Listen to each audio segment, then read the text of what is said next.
दोस्तों, alternating current NCERT की किताब का 7th चैप्टर है, 7वां अध्याय है। और आप जानते हैं ये बड़ा इम्पॉर्टेंट है और इससे कम आपके 6 सवाल आएंगे, तो अच्छी तरह प्रैक्टिस करके जाइएगा। सबसे लंबा चैप्टर है। आइए शुरुआत करते हैं पहले सवाल से। पहला सवाल क्या कह रहा है आपका? पहला सवाल कह रहा है कि which one of the following graph represent the variation of XC of a capacitor. जाहिर सी बात है, रिएक्टेंस ऑफ द कैपेसिटर ही होता है विद फ्रीक्वेंसी। आप बड़े आराम से जानते हैं जो एक्सी होता है वो 1/ओमेगा c होता है और ओमेगा बराबर क्या होता है 2πf/c होता है। आपको एक्सी और किस में देखना है? वेरिएशन फ्रीक्वेंसी में। क्या है आपका? रेसिप्रोकल है। तो रेसिप्रोकल कैसा होता है? ए। जैसे जैसे आपकी फ्रीक्वेंसी बढ़ेगी रिएक्टेंस आपका कम होता चला जाएगा। है राइट? देखिए ग्राफ डी बिल्कुल सही रिप्रेजेंट कर रहा है कि फ्रीक्वेंसी इंक्रीजेस रिएक्टेंस डिक्रीजेस। देखिए फ्रीक्वेंसी बढ़ रही है और रिएक्टेंस डिक्रीज हो रहा है। ये आपका रेसिप्रोकल नहीं, स्टेट होता है, प्रोपोर्शनेट होता है, स्ट्रेट लाइन होता है, y बराबर mx। इसमें स्लोप आपका निगेटिव होता है, इसमें ग्रेजुअली इंक्रीज हो रहा है। तो ये वाली कैरेक्टरिस्टिक्स आपको एक्सपोनेंशियली डिके दिखाई पड़ती है। आइए चलते हैं दूसरे सवाल पे। आपको दिया गया है, आपको EMF दिया गया है और आपको ये इक्वेशन मालूम होगी, v बराबर v0 साइन ओमेगा t। आपका काम बन गया। आपको क्या चाहिए? RMS का सर ने फार्मूला याद कराया था आपको, V0/√2। आपका देखिए V0 कितना बेटा? 200 है, डिवाइड बाय √2। कोई ऐसा नहीं है, नॉर्मलाइज कर दीजिए, √2 से ऊपर नीचे मल्टीप्लाई कर दीजिए। आप सभी बच्चे जानते हैं √2 मिलके 100 हो जाएगा, सॉरी 2 हो जाएगा, और 2 से इसको काट दीजिए, ये 100 हो जाएगा, यानी 100√2 आपका वोल्ट हो जाएगा। है कोई? यस, पहले ही मिल गया।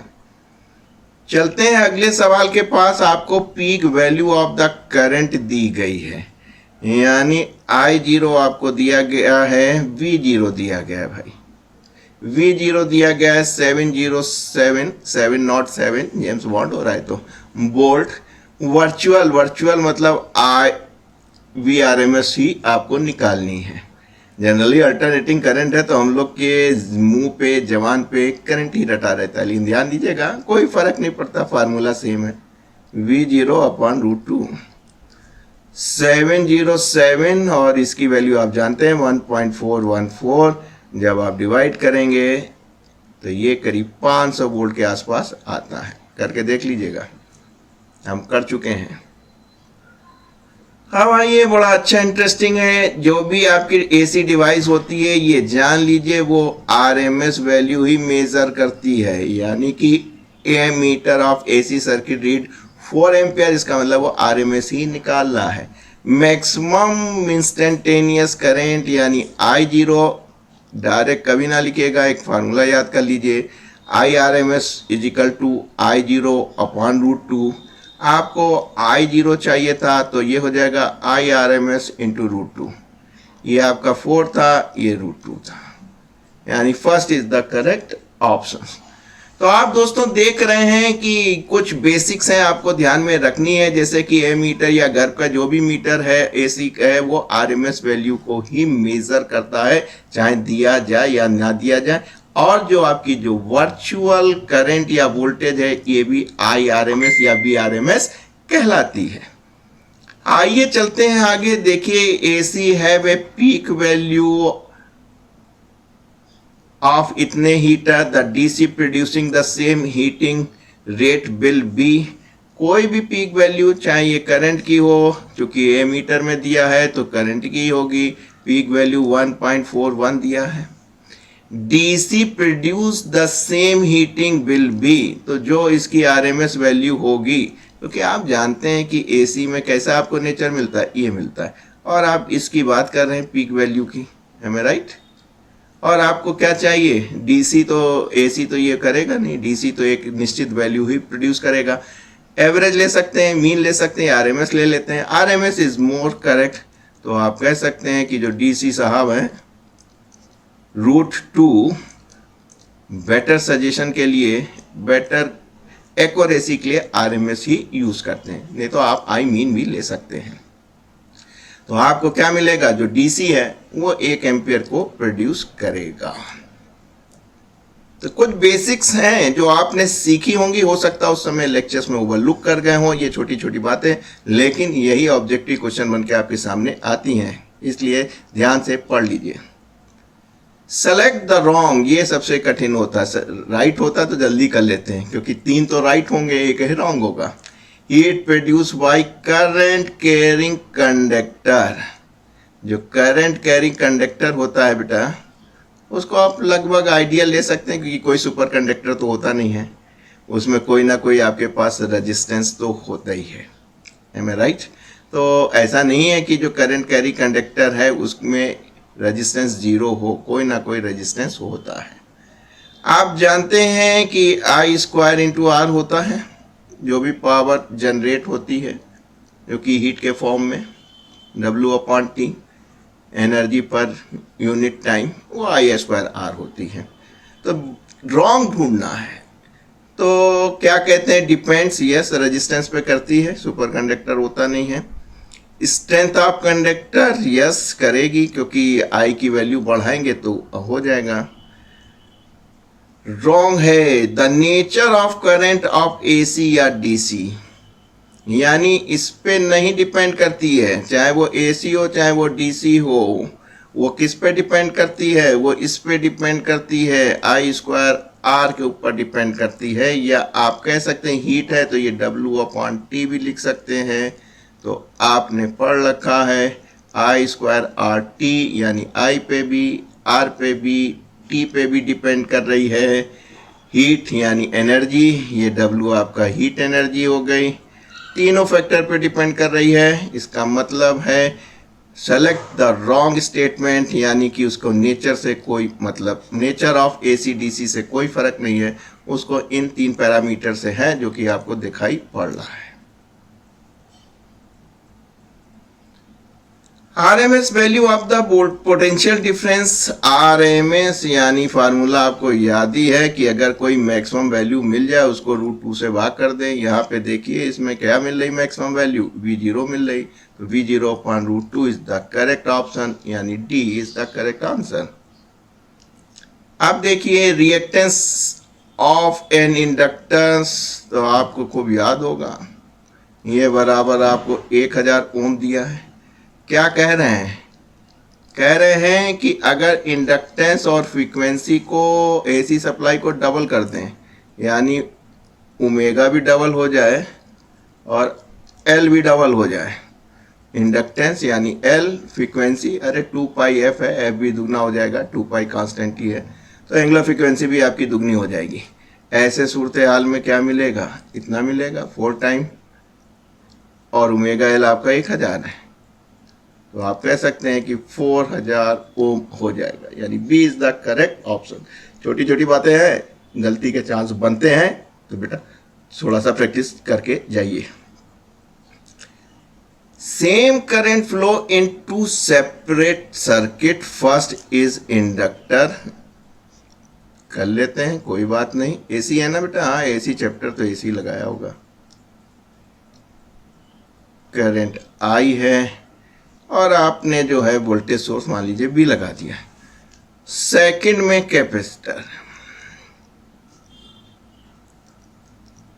B आपका AC EMF है, और ये करंट पहले में है, ये दूसरे में है, ये C है। बताना क्या है, frequency of applied voltage increase, ये लीजिए आपने इसकी जो फ्रीक्वेंसी है वो इंक्रीज कर दी है, तो करंट पे क्या प्रभाव पड़ेगा, काम बन गया आपका। आपने कहा सर जो करंट होगी वो अप्लाइड EMF अपॉन रिएक्टेंस के काम करेगी, किसमें करेगी, ये इंडक्टर की करंट होगी, और ये बेटा आपकी कैपेसिटर की होगी, ठीक। V/R ओम्स लॉ लगेगा, लेकिन यहाँ पे रेजिस्टेंस ना होके इंडक्टेंस काम करेगा, उसी से सारा काम निकलेगा। इसका क्या हो जाएगा, omega L 2πf × L, am I right. और IC जो इसमें बह रही है वो क्या होगी, वोल्टेज सोर्स सेम है, क्या फ्रीक्वेंसी बढ़ाई है ये बड़ा होता है 1/ω/C यानी 2πfc। फ्रीक्वेंसी लिखा है इसलिए ओमेगा बराबर 2πf आपको याद है, वही डायरेक्ट यूज कर लिया है। यानी XC बराबर ω/L और XC बराबर 1/ω/C। ये दो चीज आपको याद होगी। बस काम हो गया, ये 4 टर्म में ऊपर चला गया है। इसमें देखिए करंट जो है वो रेसिप्रोकल टू L है और इसमें जो है डायरेक्ट है। M I right? बस काम बन गया बेटा आपका। जैसे ही फ्रीक्वेंसी बढ़ाएंगे तो क्या होगा, करंट डिक्रीज करेगी। किसमें, इंडक्टेंस में, पहले सर्किट में। ये फर्स्ट है, ये सेकंड है। और जैसे ही फ्रीक्वेंसी बढ़ाएंगे करंट आपकी जो है वो इंक्रीज कर जाएगी। तो कौन सा सही है, will decrease in the first circuit, yes reciprocal है। Increase in the second, yes directly proportional है। सब कुछ आपको खोल के दिखा दिया है।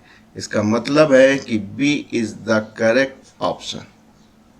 तो देखिए बेटा, छोटी छोटी बातें हैं, रिएक्टेंस पे जरूर ध्यान दीजिएगा। इन दो बातों पे, इसी पे सवाल बनते हैं ऑब्जेक्टिव।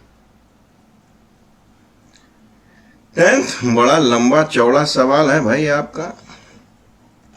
क्या कह रहा है कि साहब, inductance and resistance R connected in series with इतना। इंडक्टेंस कर लिया आपने और ये रेजिस्टेंस लगा दिया AC सर्किट में।